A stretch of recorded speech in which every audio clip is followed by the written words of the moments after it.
més o menys a l'Alguer, per no dir la mentira, 15.000 persones que parlen català. Jo dic que gràcies a vosaltres que veniu aquí i me gusta i tenim més la confiança de parlar la pròpia llengua. I això és una cosa gran, això és una cosa bella. Gràcies.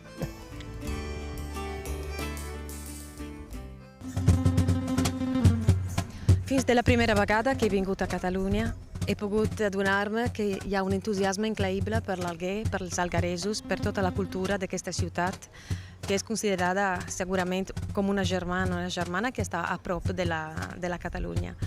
I he tingut impressions formidables també per un públic molt entregat en els meus espectacles i per la meva música i per tot això que jo he raccontat i parlat i descrit damunt d'aquesta ciutat i de la meva terra també, perquè és clar, quan jo vinc a Catalunya parlo de l'Alguer, però porto també tota la illa, perquè sempre dic que primer de tot soc sarda i després catalana, i doncs em sento mediterrània.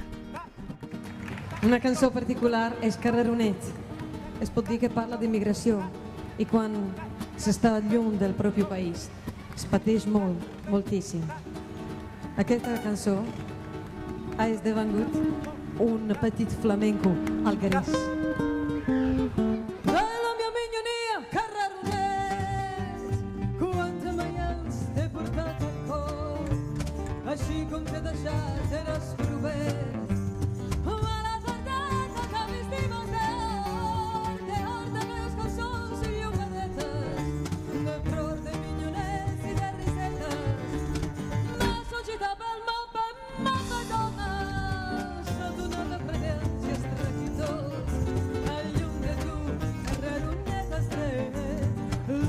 De la vida havia perdut.